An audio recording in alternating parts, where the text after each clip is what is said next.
वही barriers, I hope so सबको समझ में आ गए। सेमेंटिक कौन से थे, साइकोलॉजिकल कौन से थे, ऑर्गेनाइजेशनल कौन से थे, और पर्सनल कौन से थे। इन चारों बैरियर्स को कैसे आप अवॉइड करेंगे, how to overcome these barriers, ताकि आपकी वर्किंग एफिशिएंसी पे कोई इफेक्ट ना पड़े। How to get rid of this nuisance children is studied in a topic titled as how to overcome barriers. So please put the heading, don't mention the points individually, हम एक एक करके सारे points को take up करेंगे। So people are suppose to put the heading in their copies, how to overcome barrier. Exam में आपको कभी कभी बोर्ड वाले बेवकूफ भी बनाते हैं और ये पूछते हैं how to overcome personal barriers, how to overcome organisational barriers, how to overcome psychological barriers, how to overcome semantic barriers. कुछ भी पूछा जाए children, these points 1 2 3 4 5 6 7 8 are worth mentioning. सबके लिए इन 8 में से कोई भी आप पॉइंट्स लिख देंगे, काम कर जाएंगे। So just put the heading in your copies, how to overcome barriers. तो पहला barrier, clarify the idea before communication. आप क्या बोलना चाहते हैं ये बात साफ साफ पहले सोच लीजिए, नहीं तो आप बोलेंगे कुछ और रियलिटी में कॉन्सेप्ट होगा कुछ और। लाइक अगर आपसे पूछा जाए what is meant by colour trading, sir ये क्या होता है। अब कलर ट्रेडिंग किस कॉन्टेक्स्ट में आप समझना चाह रहे हैं। अगर आपका बिजनेस होली के कलर्स का है तो कलर ट्रेडिंग का मतलब हम कलर्स खरीदेंगे और होली के सीजन के पहले लोगों को भेज देंगे, एक कॉन्टेक्स्ट। दूसरा कॉन्टेक्स्ट, मनी लॉन्ड्रिंग के टेक्स्ट में अगर कलर ट्रेडिंग की बात की जाए तो इसका मतलब होता है भाई सामने जो ट्रांजैक्शन नजर आ रहा है वो एक्चुअली में नहीं है, एक्चुअली उसके पीछे मनी लॉन्ड्रिंग है, किसी तरह की पैसे की धांधेबाजी हो रही है। तो अगेन तीसरा कॉन्टेक्स्ट आता है, भाई फाइनेंस की भाषा में कलर ट्रेडिंग का मतलब क्या है। तो फाइनेंस के रेफरेंस में कलर ट्रेडिंग का मतलब we have candle sticks children. Candle sticks charts होते हैं, जब भी सो कॉल्ड चार्ट शो करता है ग्रीन, इसका मतलब it is a good sign. Chart show कर रहा है मान लीजिए रेड, तो it is a bad sign, तो हमें थोड़ा सा अवॉइड करना चाहिए। तो रियलिटी में कलर ट्रेडिंग अगर आप गूगल करेंगे तो आपको यही नजर आएगा, बस के कॉन्टेक्स्ट में आप बात कर रहे हैं, मतलब इससे है चिल्ड्रन। तो इसका मतलब रेड पॉइंट यहां तक नुकसान था, अब ये इतना ऊपर जा रहा है तो आगे ये इतना ऊपर भी जा सकता है और इतना नीचे भी आ सकता है। तो आपको ये क्लियर हो गया कि आपका लॉस का और प्रॉफिट का एरिया इस बॉक्स, इस रेड और ग्रीन के डिफरेंस से है। तो ये candle stick chart stock market में शेयर्स का टेक्निकल एनालिसिस होता है। दो और इसकी, ये नहीं कि हमेशा सही बैठता है, हाँ ठीक है मोस्ट ऑफ द टाइम ये ठीक बैठता है। तो आप क्लैरिफाई कर लीजिए कि आपको बोलना क्या है, देन ओनली कम्युनिकेट।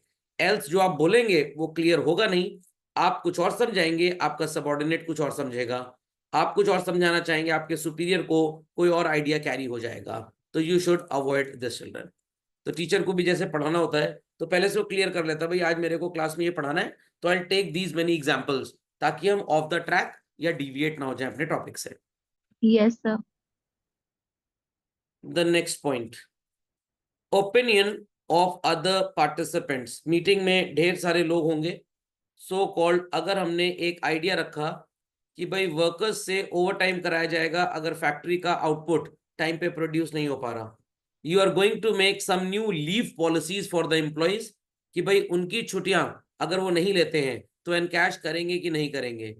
सो वाइल मेकिंग पॉलिसीज सबऑर्डिनेट्स में be mixed up to get their approval and cooperation. So approval का मतलब हम एम्प्लॉइज से कुछ पूछ रहे हैं और जो बात हम उनसे पूछ रहे हैं अगर वो यस बोलेंगे तो हम उसको लागू करेंगे, वरना हम लागू नहीं करेंगे। मैनी अ टाइम्स हम सिर्फ उनसे कोऑपरेशन चाहते हैं डिसीजन में, जरूरी नहीं कि हम उनकी बात मान ही लें। तो हो सकता है एम्प्लॉय सोचे कि उनसे अप्रूवल लिया जा रहा है, बट हम उनसे सिर्फ एक सजेशन ले रहे हैं। तो अगर आपको लग रहा है, आप एम्प्लॉय से पूछें if you people do not take holidays, हम आपकी लीव्स का कैश में कन्वर्जन कर देंगे। तो एम्प्लॉय सोच रहा है अगर आप सब हाँ बोल देंगे तो कैश में कन्वर्जन होने लग जाएगा। बट एम्प्लॉयर ये जानना चाहता है कितने लोग इसमें यस बोलेंगे और कितने लोग इसमें नो बोलेंगे। देन दे विल डिसाइड कि कितना खर्चा कंपनी के ऊपर आएगा अगर छुट्टियों को एनकैश कर दिया जाए तो। फिर उसके बाद सोचेंगे कि हम अफोर्ड कर सकते हैं कि नहीं। तो कभी कभी एम्प्लॉय का अप्रूवल एम्प्लॉयर के लिए सिर्फ कोऑपरेशन है, कभी कभी एम्प्लॉयर का कोऑपरेशन एम्प्लॉय को लगता है कि मेरे से अप्रूवल लिया जा रहा है। तो these may be the differences. Okay, copy quickly. Moving next, convey things to help to the listeners. अगर आप चीजों को उनके सो कॉल्ड सही पर्सन तक पहुंचाएंगे ही नहीं, तो उनके बात दिमाग में जाएगी ही नहीं। Interest and need of listeners should be kept in mind before delivering the message. Children, इसमें एक सबसे बड़ी चीज है the language used. If you are conducting a meeting with the factory workers in Indian context, you should speak that language which they could understand. You should speak in that way कि उनको लगे कि आप bossism नहीं दिखा रहे, आप leadership दिखा रहे हैं। तो अगर मान लीजिए कि कोई पर्सन आपके साथ बात कर रहा है और कह रहा है अच्छा ये आपके नौकर हैं, ये आपके अंडर में काम करते हैं, तो आपको बोलना चाहिए नहीं, ये मेरे नौकर नहीं है, दे आर माई को workers and they work with me not under मी। तो उनको लगेगा कि आप बॉस वाला एटीट्यूड नहीं शो कर रहे हैं, you are showing the attitude of a leader and this is one of the good leadership styles. Children, खोपड़े में बात गई, व्हाट डिड आई से चिल्ड्रन? तो सामने वाला जो सुनना चाहता है आप उस कॉन्टेक्स्ट में उसको बताइए। तो मान लीजिए कि that I am taking a class in which I am teaching what is called as law of demand, या मान लीजिए मैं इकोनॉमिक्स का मार्केट इक्विलिब्रियम का कॉन्सेप्ट पढ़ा रहा हूं, तो मेरे को ये क्लियर होना चाहिए कि मैं किस सेक्शन ऑफ द सोसाइटी को डील कर रहा हूं। If I am teaching class 11th students जिनके लिए इकोनॉमिक सब्जेक्ट एक नया है, तो मेरा एग्जाम्पल बहुत ही बेसिक होगा। बट अगर यही बात मैं ग्रेजुएशन के स्टूडेंट्स को पढ़ा रहा हूँ, उनको ऑलरेडी पता है डिमांड और सप्लाई क्या होता है, तो मेरे को मार्केट इक्विलिब्रियम में डिमांड और सप्लाई का कॉन्टेक्स्ट रिवाइज करने की जरूरत नहीं है। बट 11th क्लास के स्टूडेंट के साथ I will be telling first what is law of demand, what is law of supply, और मार्केट इक्विलिब्रियम में इनका कोई काम नहीं होता है। यहाँ पे डिमांड और सप्लाई के बेसिस पे प्राइस डिसाइड होती है। तो आपको सुनने वाले का इंटरेस्ट ध्यान में रखना चाहिए, वो जो चीज सुनना चाहता है, जिस बात से सुनना चाहता है, जिस तरह सुनना चाहता है, आप उसी तरह से उसको कन्वे करें। एज फैक्टर अगर चिल्ड्रन है तो आप बहुत ज्यादा डांट डपट के नहीं पढ़ा सकते, बेचारे डर जाते हैं। अगर सो कॉल्ड मेच्योर पीपल हैं तो you can talk like that कि भाई वो आपकी डांट भी सुन लेंगे अगर उन्होंने गलती की है तो। समझ में आ गई बात भाई, कि हम जिस सेक्शन ऑफ द सोसाइटी को डील कर रहे हैं हमको उनके बारे में सब कुछ पता होना चाहिए, else it will be a barrier children. According to the needs of the receiver, यहाँ पे भी सेम एग्जाम्पल काम कर जाएगा जो मैंने लोकल लैंग्वेज वाला बताया चिल्ड्रन। तो दोनों में जरा डिफरेंस देख लीजिए। लास्ट पॉइंट में लिखा था convey things of help to listeners, यहाँ पे उनके इंटरेस्ट की बात हो रही है। फॉर एग्जाम्पल, अगर आप बोनस की बात कर रहे हैं, आई रिपीट चिल्ड्रन, अगर आप बोनस की बात कर रहे हैं तो दो तरह से आप बोनस दे सकते हैं। You can pay them in kind, you can pay them in cash. अब थोड़ी सी अकल लगाएं और जवाब दे बच्चों, किस तरह का बोनस एम्प्लॉयज को ज्यादा अच्छा लगेगा, that which is paid in cash और that which is paid in kind children? Cash.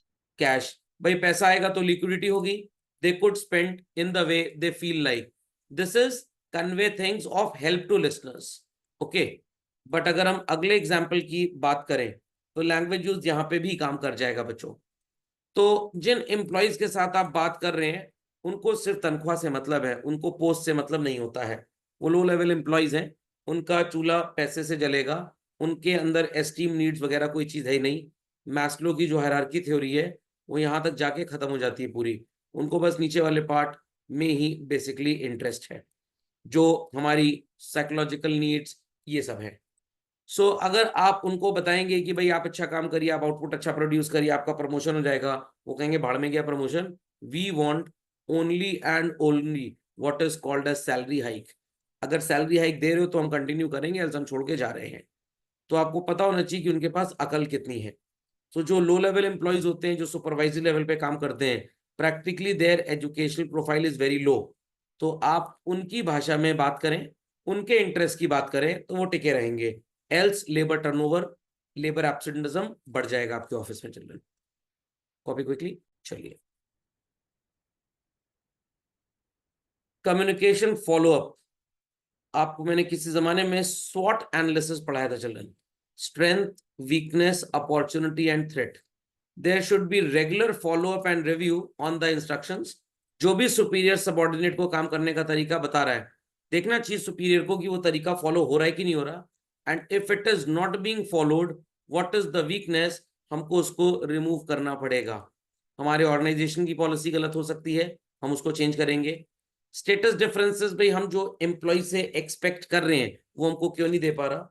And many a time there should be there may be language barriers हमारे और हमारे सबऑर्डिनेट के बीच में, जिसको प्रॉपर ट्रेनिंग से हटाया भी जा सकता है। मान लीजिए कि भाई कंपनी है मर्सिडीज बेंज या बीएमडब्ल्यू, अब जो इनके प्रेसिडेंट, वाइस प्रेसिडेंट, सीईओ होते हैं, दे ऑल आर फॉरेनर्स। तो जब ये इंडिया आते हैं and many a time they factory workers से मिलना चाहते हैं, तो ये अपने साथ एक ट्रांसलेटर लेके जाते हैं जो इनकी बातों को एम्प्लॉयज तक पहुंचाए और एम्प्लॉय की बातों को इनके तक पहुंचाए, so that there should be nothing called as language barriers. तो लैंग्वेज बैरियर के आगे ब्रैकेट में लिख लीजिएगा involvement of translators in certain cases. तो कम्युनिकेशन फॉलोअप का मतलब जो बातें की जा रही हैं वो कितनी सबऑर्डिनेट की बुद्धि में घुसी, कितना वो उसको एग्जीक्यूट कर पा रहे हैं, that we need to chalk out children. Quickly update this. कोई क्वेरी है तो please ask. The third last, offering feedback. Again बच्चों ये फॉलोअप की तरह है, बट फर्क क्या है दोनों में, देखिए दो दो पॉइंट्स का पेयर बना हुआ है और ये मिलते जुलते हैं। जब हम कम्युनिकेशन फॉलोअप की बात करते हैं तो वी मीन टू से कि मम्मी आपसे पूछ रही है, भाई मैंने जो समझाया तुमको समझ में आया, ये मम्मी आपसे पूछ रही है।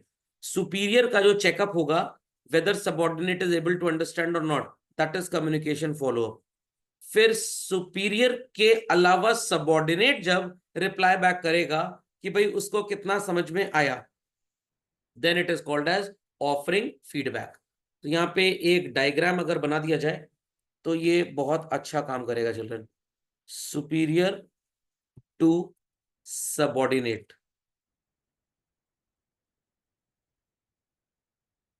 this is called as follow up। And इसी को उल्टा कर दें बच्चों हम, that is subordinate to superior, then it is called as what is to be known as offering feedback children। तो अगर इसका आंसर आपको आए और ये दोनों पॉइंट्स एग्जाम में लिखने का मौका मिले तो you can put this thing children. When superior checks out whether subordinate is able to interpret what they said, it is follow up. When subordinates are required to report back to the superior, it is called as feedback actually। समझ में आ गई बात बच्चों, समझ में आ गई बात। Yes, sir. इसको यहाँ भी हम लिख सकते हैं लाइक दिस। चलिए, तो ये ऐसे थोड़ा बेटर काम कर रहा है। एंड यहाँ पे आ गया ये फॉलो अप इसके बीच में।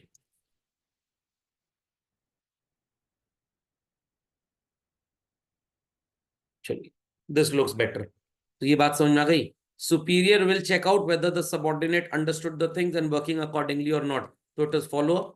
When subordinate is required to send back the message how much they have interpreted able to understand, it is known as feedback. ये डायग्राम जरूर बनाइए, बहुत धमाकेदार है। Let's continue further. Listening skills. अब बच्चे कहेंगे सर ये तो हमारे स्कूल में भी होता है, what is called as ASL, assessment of speaking and listening।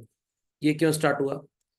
क्योंकि कहीं ना कहीं हमारे इंडिया में बोर्ड्स को लगा कि भाई बच्चों की जो कम्युनिकेशन स्किल्स हैं थोड़ी पुअर हो गई हैं व्हाट्सएप यूनिवर्सिटी की वजह से, इंग्लिश की वजह से, हिंदी और इंग्लिश मिला के बात करते हैं, तो ASL ले आए तो ठीक हो जाएगा। कुछ हद तक इंप्रूवमेंट्स भी हुए। So manager should be a good listener, पूरी बात हमारा सुपीरियर हमारी सुने तब जवाब दे। बीच में अगर उसने ठीक से हमारी बात नहीं सुनी और कोई नेगेटिव रिएक्शन दे दिया तो हो सकता है हम नौकरी छोड़ के निकल लें। तो एम्प्लॉयर से बोल रहा है या बोल रही है sir I want a leave for 3 days, ये बोले ओके, बट अगर कहने नहीं छुट्टी नहीं मिलेगी बहुत काम फंसा हुआ है, एम्प्लॉय वुड से मैं जब भी ये बात बोलता हूँ या बोलती हूँ आप कहते बहुत काम फंसा हुआ है, तनख्वाह तो मिलती नहीं है, बोलते हो काम नहीं है, प्रॉफिट नहीं हो रहा, सैलरी कहाँ से दें, और छुट्टी लेने जाओ तो कह रहे काम बहुत है। अजीब दिमाग से पैदल लोग हैं भाई। तो यहाँ पे सुपीरियर को प्रॉब्लम सुननी चाहिए patiently and with positive attitude, and then only they should take decisions, else काम गड़बड़ा जाएगा। तो ये लिसनिंग स्किल्स की बात यहाँ पे हो रही है सुपीरियर की, और स्पीकिंग स्किल्स की बात हो रही है सबऑर्डिनेट की children. Okay, update fast. And here comes the last point, children. Aware of language, tone and content of message. किसी के ऊपर शाउट करेंगे तो काम होता भी होगा तो गड़बड़ा जाएगा. So language should be understandable in between the superior and the subordinate. ये बात तो आप पहले ही पढ़ चुके हैं. ऐसा कुछ ना बोलें जो सामने वाले को थोड़ा बुरा लगे. अब बच्चे कहेंगे सर टीचर तो बोल देते हैं. टीचर की बात अलग है, टीचर तो समझा रहा है, डांटेगा नहीं तो नालायक बच्चे, बेवकूफ बच्चे सुनेंगे ही नहीं उस बात को. तो using wrong words against certain community, it should be avoided basically. अब मान लीजिए एम्प्लॉय बोले कि भाई हमारे यहाँ छठ का फेस्टिवल है, लेडी बोले हमारे यहाँ करवा चौथ का फेस्टिवल है. ऐसे काफी फेस्टिवल्स हिंदुस्तान में आते रहते हैं, सेकुलर देश है. तो many a time it has been observe कि भाई 365 दिन में 400 दिन तो यहाँ पे फेस्टिवल ही चलता रहता है. अब आप अगर किसी सो कॉल्ड मल्टीनेशनल में काम कर रहे हैं, योर बॉस माइट से हर दिन तो छुट्टी चाहिए होती है, कभी व्रत रखना है, कभी तीज रखना है, ये वो. तो वो प्रैक्टिकली आपके रिलीजन, आपकी कम्युनिटी, आपके कल्चर, आपके सेंटिमेंट्स को हर्ट कर रहे हैं. तो आप सोचेंगे भाई ये नौकरी बेकार है, चलो ऐसी जगह जॉब ज्वाइन करें जहाँ पे कम से कम हम अपनी रिलीजन को भी पूरी तरह से निभा पाएं. हो सकता है आप ऐसी जगह जॉब छोड़ के चले जाएंगे. तो बोलने से पहले 100 बार सोचना चाहिए कि आप क्या बोल रहे हैं. वो एक कहावत सुनी होगी भाई, कमान से निकला हुआ तीर वापस नहीं लौटता, वैसे ही मुंह से निकले हुए शब्द वापस नहीं आते. तो बोलते हैं ना, words are mightier than the sword, कि तलवार से घाव किया वो भर जाएगा दवाई लखे, बट जो मुंह से घाव किया बोल के वो कभी नहीं भरता है. तो you should never upset the sentiments of the employ.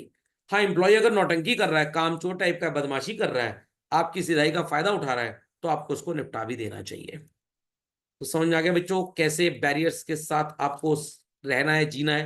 How to overcome barriers. कोई क्वेरी Yes, नहीं है sir. किसी की? चलिए, तो इसी के साथ हमारे बैरियर्स पूरे होते हैं खत्म.